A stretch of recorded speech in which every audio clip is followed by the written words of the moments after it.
سامعین سے گزارش کی جاتی ہے کہ ہمارے دونوں چینلز کے پلیٹ فارم سے جتنی بھی آڈیو بکس کی ریکارڈنگ کمپلیٹ ہو چکی ہے اسے خود بھی سنیں اور زیادہ سے زیادہ شیئر کرنے کی کوشش کریں، اور ہمارے سوشل میڈیا پلیٹ فارم کے لنکس ڈسکرپشن میں دیے گئے ہیں۔ ہمیں سبسکرائب اور فالو ضرور کریں تاکہ آپ کو ضروری اپڈیٹس ملتے رہیں، اور ہماری ٹیم کی فنانشیل سپورٹ کے لیے پیٹریون کی لنک ضرور چیک کریں۔ جزاک اللہ۔ بسم اللہ الرحمن الرحیم۔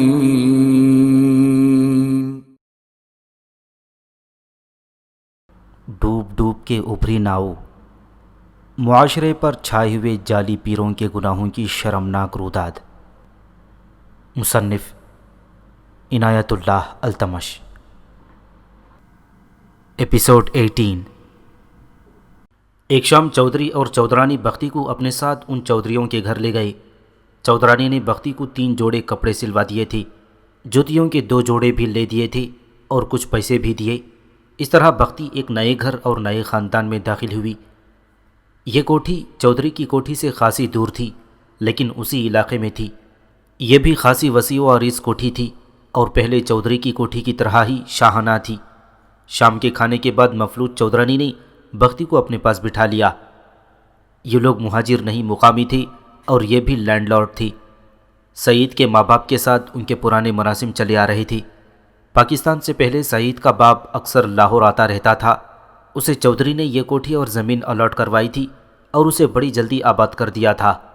ویسے یہ لوگ بھی اسی قسم کے چودھری تھے جیسے پاکستان میں عام پائے جاتے تھے۔ اس چودرانی کو چند مہینے پہلے فالج کا حملہ ہو گیا تھا۔ علاج ہوتا رہا، جس کا صرف اتنا فائدہ ہوا کہ فالج کچھ بازو اور ہاتھ میں رہ گیا اور کچھ ٹانگوں کے نیچے والے حصے میں۔ یہ بایاں حصہ تھا۔ چودرانی اب اٹھتی تھی اور آہستہ آہستہ چل بھی لیتی تھی، لیکن چھڑی کا سہارا لینا پڑتا تھا۔ اس کی عمر تقریباً 40 سال تھی اور وہ بڑی ہی اچھی اور پروقار شکل و صورت والی عورت تھی۔ چودرانی نے اسی طرح آہستہ آہستہ چلتے بختی کو ساری کوٹھی میں گھمایا اور پھر واپس کمرے میں لا کر بتایا کہ اس کا کیا کام ہوگا۔ مختصراً کام یہ تھا کہ نوکروں کی نگرانی کرنی ہے اور باورچی خانے کا حساب کتاب اپنے ہاتھوں میں رکھنا ہے۔ روزانہ سودا سلف ایک نوکر لاتا تھا جس پر چودرانی کو اعتماد نہیں تھا۔ اس نے بختی سے کہا کہ سودا سلف وہ خود لایا کرے اور حساب اپنے پاس رکھا کرے۔ اس کے 2 بیٹے تھے۔ بڑا بیٹا راولپنڈی میں ایک سرکاری محکمے میں افسر تھا اور اسے وہاں سرکاری رہائش گاہ ملی ہوئی تھی۔ اس کی بیوی اس کے ساتھ تھی۔ دوسرا بیٹا 22-23 سال عمر کا تھا، وہ اسی کوٹھی میں رہتا تھا۔ 2 بیٹیاں تھیں، دونوں کی شادی ہو گئی تھی، ابھی 6-7 مہینے ہی گزرے تھے۔ ان کے جانے کے بعد چودرانی نے بختی جیسی کسی عورت کی ضرورت محسوس کی تھی۔ چودھری عموماً اپنے زمینوں پر رہتا تھا جو ساہیوال کے علاقے میں تھے۔ گھر میں زیادہ تر چودرانی کا چھوٹا بیٹا رہتا تھا جس کی عمر 22-23 سال کی تھی اور اس کا نام اسحاق تھا اور ساقی کے نام سے مشہور تھا۔ گھر میں سب اسے ساقی کہتے تھے۔ وہ بظاہر سعید جیسا ہی تھا، لیکن جسمانی لحاظ سے طبعاً اور عادتاً سعید سے بالکل مختلف تھا۔ زندہ دل لڑکا تھا اور عقل و دانش بھی رکھتا تھا۔ دماغی لحاظ سے وہ تیز تھا ہی، جسمانی لحاظ سے بھی وہ پھرتیلا اور ایتھلیٹ لگتا تھا۔ پہلے روز بختی سودا سلف لینے کے لیے مارکیٹ کو جانے لگی تو ساقی نے ماں سے کہا کہ وہ باجی کے ساتھ جائے گا کیونکہ باجی مارکیٹ سے پوری طرح واقف نہیں ہوگی۔ بختی خود رہنمائی کی ضرورت محسوس کر رہی تھی۔ وہ ساقی کے ساتھ مارکیٹ گئی۔ ساقی نے بختی کے ساتھ اس طرح باتیں شروع کر دیں جیسے ایک دوسرے کو بڑے عرصے سے جانتے ہوں۔ ایک سعید تھا جسے بختی کہتی تھی کہ اس کے کمرے میں نہ آیا کرے، اور یہ ایک نوجوان تھا جس کی باتیں اور خصوصاً باتیں کرنے کا انداز بہت ہی اچھا لگا، اور وہ باتیں بھی اچھی اور دلچسپ قسم کی کر رہا تھا۔ مارکیٹ میں جا کر ساقی نے بختی کو وہ دکانیں اور سٹور دکھائے جہاں سے سودا سلف جاتا تھا۔ 2-3 دکانداروں سے بختی کا تعارف بھی کروایا، لیکن باعزت طریقے سے، یوں نہیں کہ یہ ہماری نوکرانی ہے، بلکہ اس طرح جیسے یہ ان کے گھر کی انچارج ہے اور سودا سلف یہیں سے لے جایا کرے گی۔ دن گزرنے لگے اور بختی نے اپنا کام خوش اسلوبی سے سنبھال لیا تھا۔ چودرانی اسے اپنے پاس بٹھا لیتی اور ادھر ادھر کی باتیں کرتی اور سنتی تھی۔ اس نے بختی سے ہجرت کی ساری داستان سنی اور بھرپور اور دلی ہمدردی کا اظہار کیا۔ دراصل چودرانی کی ایک ضرورت یہ بھی تھی کہ وہ کہیں جا نہیں سکتی تھی اور اکیلے پڑے پڑے تنگ آ جاتی تھی۔ اس کے ساتھ گپ شپ لگانے کے لیے ایک شائستہ قسم کی عورت کی ضرورت تھی جو اسے مل گئی۔ 2-4 دنوں ہی میں ساقی بختی کے ساتھ بے تکلف ہو گیا، لیکن اس نے کبھی کوئی اوچھی بات یا اوچھی حرکت نہ کی۔ اسے بختی ایک خوبی سمجھتی تھی۔ ساقی پہلی دفعہ بختی کے کمرے میں گیا تو بختی نے اسے بٹھا لیا اور کچھ باتیں کہہ سن کر ساقی وہاں سے نکل گیا۔ کچھ دن اور گزرے تو ساقی کچھ زیادہ ہی بے تکلف ہو گیا، اور بختی اس بے تکلفی سے گھبرائی نہیں، کیونکہ اس میں کسی بیہودہ حرکت یا بات کا عمل دخل نہ تھا۔ لیکن 2-4 دن اور گزرے ہوں گے کہ ساقی ایسی بے تکلفی پر اتر آیا جو ایک واضح اشارہ تھا، اور بختی ایسے اشاروں کو سمجھتی تھی۔ ایک روز ساقی نے 1-2 ایسی باتیں کی اور ایک ایسی حرکت کی جس سے اس کی نیت بالکل صاف نظر آ گئی۔ بختی نے اسے بتایا کہ وہ کم از کم ساقی سے ایسی توقع نہیں رکھتی تھی۔ ساقی نے فوراً پینترا بدلا اور یہ بات ہنسی مذاق میں ٹال دی، لیکن بختی سمجھ گئی کہ اس لڑکے کی نیت صاف نہیں ہے۔ پھر ساقی کی نیت روز بروز عیاں ہوتی چلی گئی، اور ایک روز ساقی نے بختی سے صاف الفاظ میں کہہ دیا کہ وہ اسے دل و جان سے چاہتا ہے اور اس سے عشق و محبت کی توقع رکھتا ہے۔ بختی کے لیے یہاں بھی وہی مشکل پیدا ہو گئی جو سعید نے اپنے گھر پیدا کر دی تھی۔ فرق صرف یہ تھا کہ ساقی بات کرنے کا ڈھنگ جانتا تھا۔ بختی اب سوچنے لگی کہ ساقی کو کس طرح ایک حد کے اندر رکھا جائے۔ بختی کو اس گھر میں آئے ہوئے 1 ہی مہینہ گزرا تھا۔ ایک روز وہ مارکیٹ گئی اور سودا سلف لے کر وہاں سے واپس چلی تو کسی نے اس کا نام لے کر پکارا۔ اس نے رک کر ادھر دیکھا تو اس کا دم خشک ہو گیا۔ سعید اس کی طرف دوڑا آ رہا تھا۔ قریب آ کر اس نے بختی کے کندھے پر ہاتھ رکھا اور اسے اپنے ساتھ لگا لیا۔ وہ بلا رکے بولے جا رہا تھا، کہتا تھا کہ وہ اسے بتائے بغیر غائب ہو گئی تھی اور وہ اسے ڈھونڈتا رہا تھا۔ اس کے امی اور ابو بھی اسے کچھ نہیں بتاتے۔ سعید بختی سے اس کے گھر کا ایڈریس پوچھنے لگا، جو بختی بتانے سے گریز کر رہی تھی۔ بختی نے کہا کہ وہ اس کے گھر آ گیا تو گھر والے کوئی اور ہی شک کر لیں گے، اور بختی اس طرح بدنام ہو کر کسی گھر سے نکلنے سے بہت ڈرتی تھی۔ سعید نے وعدہ کیا کہ وہ اس کے گھر کبھی نہیں آئے گا، مارکیٹ میں ہی مل لیا کرے گا۔ بختی بہت پریشان ہو گئی اور اس نے ایڈریس تو نہ بتایا، لیکن سعید اتنا ڈھیٹ تھا کہ ساتھ چلتا گیا اور بختی کی کوٹھی آ گئی تھی۔ بختی زیادہ دیر باہر رک نہیں سکتی تھی، کیونکہ گھر میں اسے نوکروں سے کام کاج کروانے تھے اور کھانا پکوانا تھا۔ اس طرح سعید نے بختی کا گھر دیکھ لیا تھا۔ اس روز کے بعد سعید نے یہ معمول بنا لیا کہ دوسرے تیسرے روز صبح سویرے مارکیٹ پہنچ جاتا، اور جب بختی سودا سلف لینے جاتی تو اسے روک لیتا۔ مارکیٹ میں چھوٹی سی ایک ریسٹورانٹ تھی، اور سعید ہر روز تقاضا کرتا کہ بختی اس کے ساتھ ریسٹورانٹ میں چلے۔ بختی ہر روز انکار کر دیتی، لیکن سعید نے یہ رویہ اختیار کر لیا کہ اسے بازو سے پکڑ کر ریسٹورانٹ میں لے جاتا، اور بختی اس لیے ساتھ چلی جاتی کہ کھینچا تانی کرے گی تو لوگ تماشا دیکھیں گے۔ اب بختی چکی کے 2 پارٹوں میں پیسنے لگی۔ گھر میں ساقی اس کے ساتھ قابل اعتراض دوستی لگانے کی بڑی شائستہ کوشش کرتا تھا، اور باہر سعید اسی مقصد کے تحت اس کے ساتھ ایسی حرکتیں اور باتیں کرتا جو کسی پہلو شائستہ نہیں تھیں۔ 1-2 مرتبہ بختی تنہائی میں بیٹھی اور اپنی یہ حالت دیکھی تو رو پڑی۔ اس نے سوچا کہ ساقی کی ماں کو اور سعید کی ماں کو بھی بتا دے کہ یہ دونوں لڑکے اس کا کیا حال کر رہے ہیں، لیکن ڈر گئی کہ دونوں اکٹھی بیٹھیں گی تو مل کر ساری سیاہی بختی کے منہ پر ہی نہ مل دیں۔ ایک روز تو بختی سو بھی نہ سکی۔ پریشانی ایسی حد تک جا پہنچی جہاں نیند غائب ہو جایا کرتی ہے۔ اس نے مجھے سنایا کہ پہلی بار اسے خیال آیا کہ کیوں نہ وہ اپنی اس خوبصورتی کو ایک حربے کے طور پر استعمال کرے۔ اس نے ایک طریقہ سوچ لیا۔ اگلی صبح وہ مارکیٹ گئی تو سعید وہاں ٹہل رہا تھا۔ بختی اسے الگ لے گئی اور بتایا کہ جس گھر میں وہ رہتی ہے وہاں ایک نوجوان ہے جو اسے بہت پریشان کرتا ہے اور اس کے ساتھ ناجائز دوستی لگانا چاہتا ہے۔ بختی نے سعید کو ساقی کے خلاف بھڑکا دیا۔ سعید نے کہا کہ شاید وہ اس لڑکے ساقی کو جانتا ہے اور وہ جس دن اس کے سامنے آیا تو اسے چھوڑے گا نہیں۔ بختی واپس گھر گئی تو جب کام کاج سے فارغ ہو کر اپنے کمرے میں گئی تو ساقی کو اس نے کمرے میں آنے کا اشارہ کیا۔ ساقی گیا تو بختی نے اسے سعید کے خلاف خوب بھڑکایا اور کہا کہ اس کے گھر سے اس لیے اسے نکلنا پڑا تھا کہ سعید اس کے پیچھے پڑا رہتا تھا، اب وہ مارکیٹ میں موجود ہوتا ہے اور اس کے ساتھ بدتمیزی اور بے ہودگی کرتا ہے۔ یہ بات سن کر ساقی آگ بگولا ہو گیا۔ اس نے کہا کہ وہ سعید کو جانتا ہے، لیکن ڈرنے کی کوئی بات نہیں۔ بختی نے اسے کہا، اور یہی بات اس نے سعید سے بھی کہی تھی، کہ یہ ظاہر نہ ہو کہ ان کی اگر کہیں لڑائی ہو جائے یا آمنا سامنا ہو جائے تو یہ بختی کے پیچھے ہوا ہی۔ بختی کا یہ مطلب تھا کہ ان کا نام سامنے نہ آئے اور اس کی عزت محفوظ رہے۔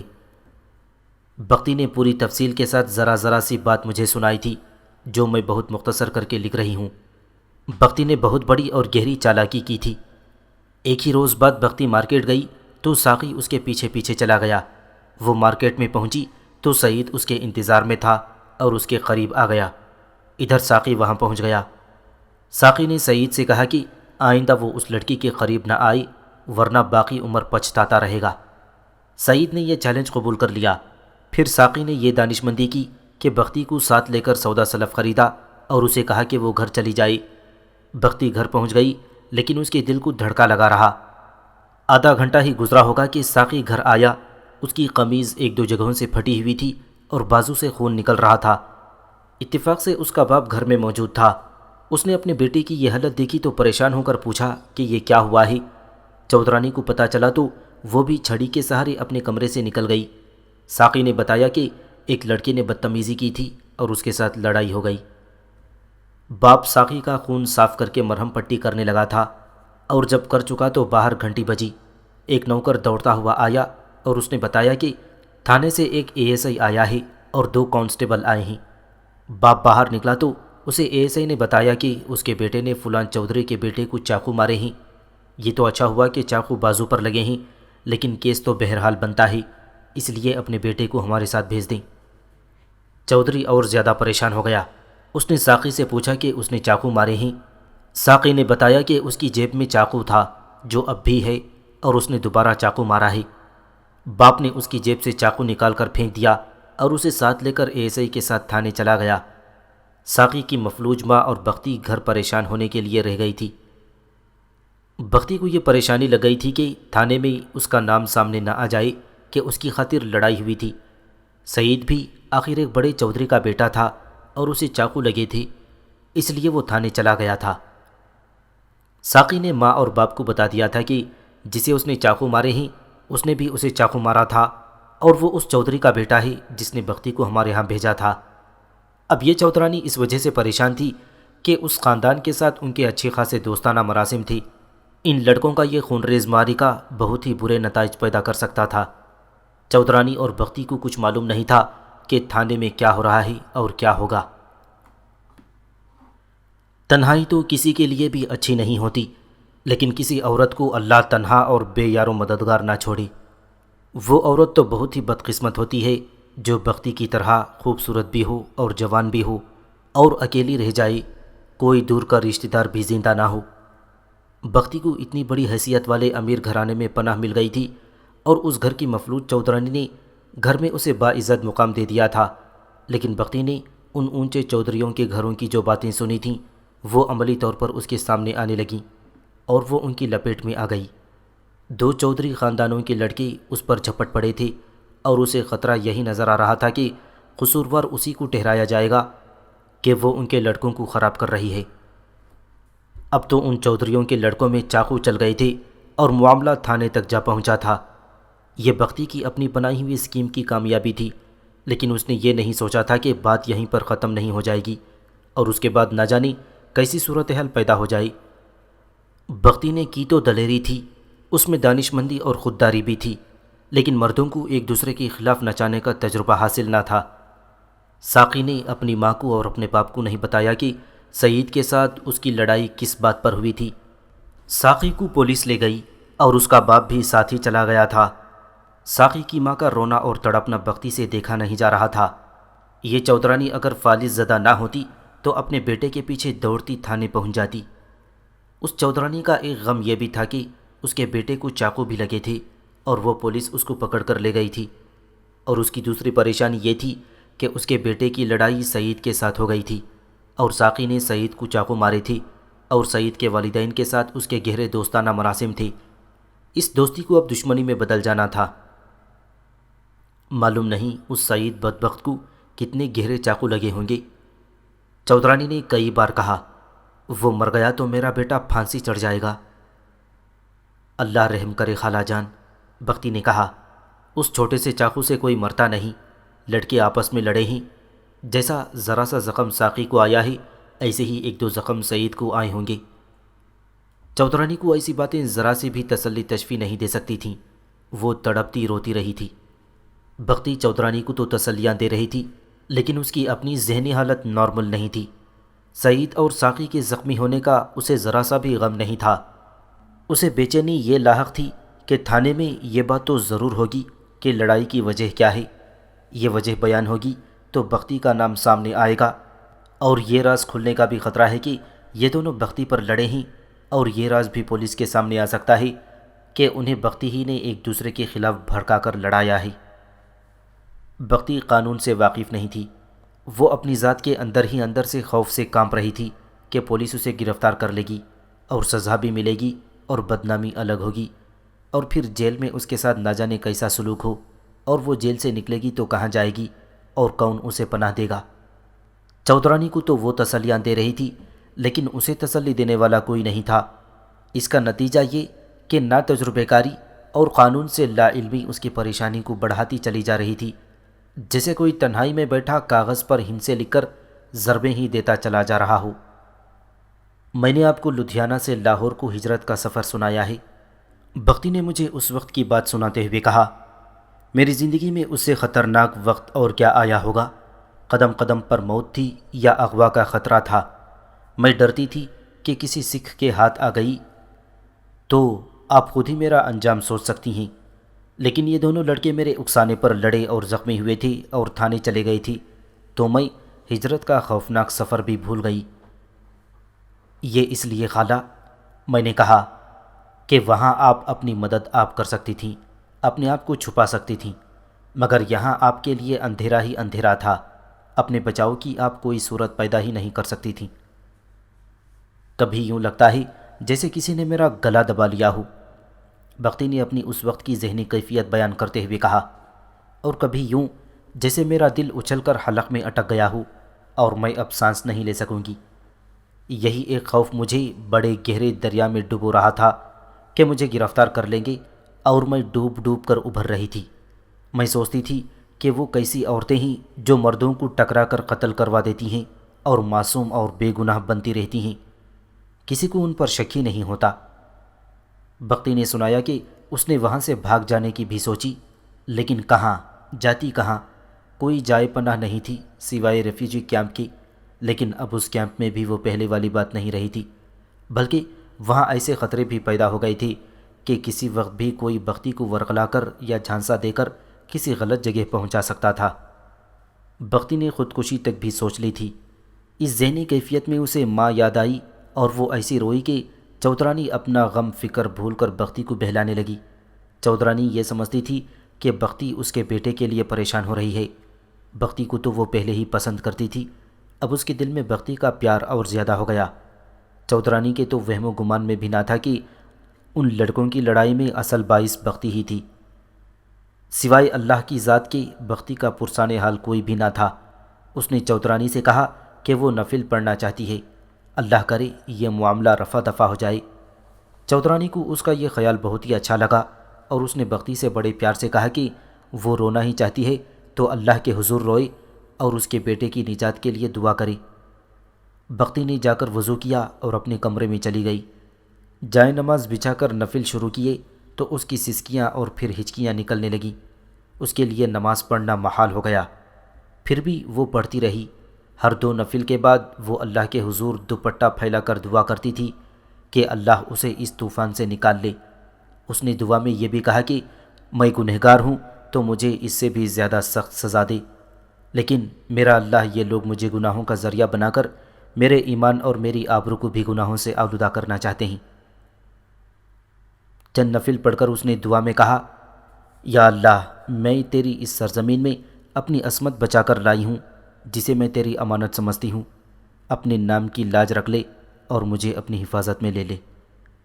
اسے یاد نہیں تھا کہ وہ کتنے نفل پڑھ چکی ہے، البتہ آج تک اسے یہ یاد ہے کہ اس نے اپنی ذات میں یا اپنی روح میں سکون سا محسوس کیا تھا، اور یہ یقین بھی اس کی ذات میں ابھرنے لگا کہ اللہ نے اس کی سن لی ہے اور نجات کا کوئی نہ کوئی راستہ نکل ہی آیا ہے۔ جائے نماز لپیٹ کر وہ کمرے میں ہی بیٹھ رہی اور فرار کے راستے دیکھنے لگی۔ اسے ایک اور آدمی یاد آ گیا۔ بختی نے کہا تھا کہ کیمپ کی زندگی میں ایک اور کردار داخل ہوا تھا جس کا وہ ابھی دانستہ ذکر نہیں کر رہی تھی۔ بختی نے کہا تھا کہ اس کا ذکر آگے چل کر کرے گی، اور یہ ایک ایسا کردار تھا جس نے آگے چل کر اس کی زندگی میں بڑا اہم رول ادا کیا تھا۔ اب بھی اس نے اس شخص کا ذکر کیا تو مختصر سا ہی کیا۔ اس نے اس کا نام پرویز بتایا، عمر میں اس سے 2-3 سال بڑا ہی تھا۔ یہ اسے کیمپ میں ملتا رہتا تھا، اس کی باتوں میں سنجیدگی سی تھی، اور اسے کچھ ایسے احساس بھی نہیں تھا کہ بختی کتنی خوبصورت اور جوان لڑکی ہے اور بالکل تنہا ہے۔ شاید یہی وجہ تھی کہ وہ بختی کو اچھا لگتا تھا، لیکن اس اچھا لگنے میں بھی ایک پروقار سنجیدگی تھی۔ پرویز ضلع امرتسر کا مہاجر تھا اور اکیلا لاہور پہنچا تھا۔ اپنے خاندان کے متعلق اسے معلوم نہیں تھا کہ زندہ ہیں یا سب کے سب شہید ہو گئے ہیں یا بکھر گئے ہیں۔ اس کے ضلع سے اور اس کے گرد و نواح کا علاقہ تو قتل و غارت کا مرکز بنا ہوا تھا۔ وہاں سے وہی مسلمان زندہ نکل سکے تھے جو کچھ پہلے نکل آئے تھے۔ جو کسی خوش فہمی میں مبتلا ہو کر رکے رہے وہ وہیں قتل کر دیے گئے تھے۔ پرویز کو یقین نہیں تھا کہ اس کے خاندان کا کوئی ایک بھی فرد زندہ ہوگا، پھر بھی وہ دل میں آس امید کی شمع جلائے والٹن ریفیوجی کیمپ میں گھومتا پھرتا رہا تھا کہ شاید کوئی اپنا نظر آ جائے یا اس کے ضلع کا ہی کوئی بندہ مل جائے۔ لیکن وہاں کسی سے پوچھ بیٹھتا کہ کوئی اس کے علاقے سے تو نہیں آئی تو اسے جواب ملتا کہ نہیں سے زیادہ کسی کے منہ سے کوئی بات ہی نہیں نکلتی تھی۔ ایک روز ایک مہاجر سے وہ اس کے علاقے ترن تارن کے متعلق پوچھ بیٹھا۔ ترن تارن؟ اس آدمی نے حیرت اور خوفزدگی کے ملے جلے تاثرات میں کہا۔ ترن تارن کی پوچھتے ہو؟ وہاں تو مسلمانوں کا کوئی کتا بھی سکھوں سے زندہ نہیں چھوڑا گیا۔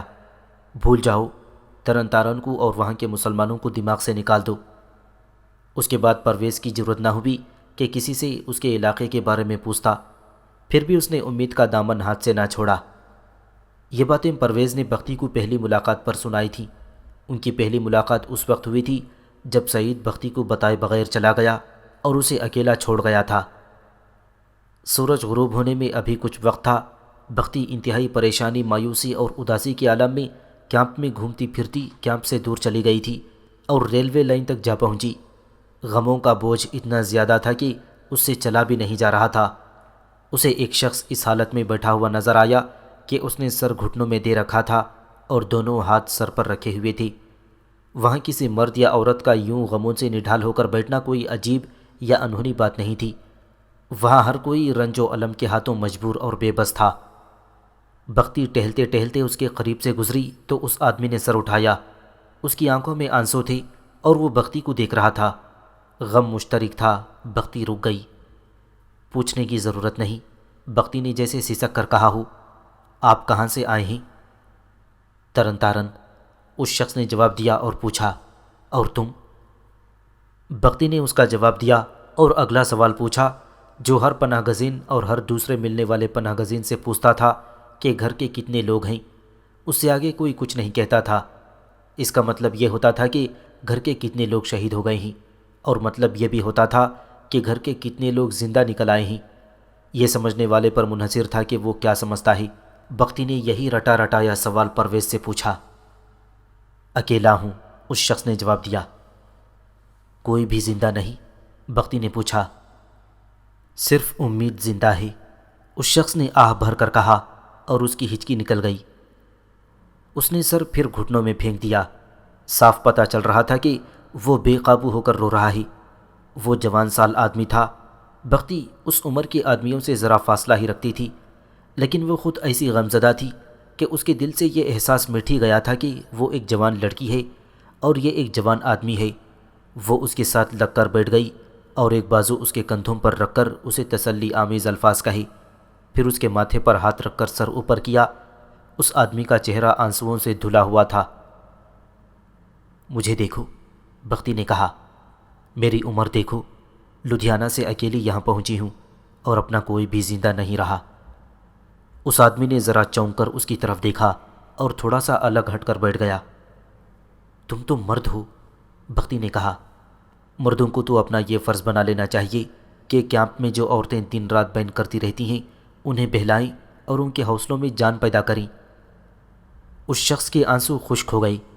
اس نے اپنا نام پرویز بتایا اور یہ بھی کہ وہ کیمپ میں نہیں رہتا، شہر میں ایک دوست کے گھر رہتا ہے، ایک سرکاری محکمے میں کلرک ہے، وہاں سے چھٹی ہوتی ہے تو کیمپ میں آ جاتا ہے اور اس امید پر سارے کیمپ میں گھومتا پھرتا ہے کہ اپنے خاندان کا کوئی فرد نظر آ جائے، لیکن اپنا گھر تو دور کی بات ہے، یہاں ترن تارن کا بھی کوئی بندہ نظر نہیں آتا۔ پرویز نے بختی کو بتایا کہ چھٹی کے دن وہ اس کیمپ میں گزارتا ہے اور کبھی واگہ چلا جاتا ہے اور وہاں مہاجروں کے پریشان و ہراسان ہجوم میں اپنوں کو ڈھونڈتا پھرتا ہے اور نئے آنے والوں کو بھی دیکھتا ہے، مگر سوائے مایوسی کے اسے کچھ حاصل نہیں ہوتا۔ پناہ گزین کا درد کوئی پناہ گزین ہی سمجھ سکتا تھا۔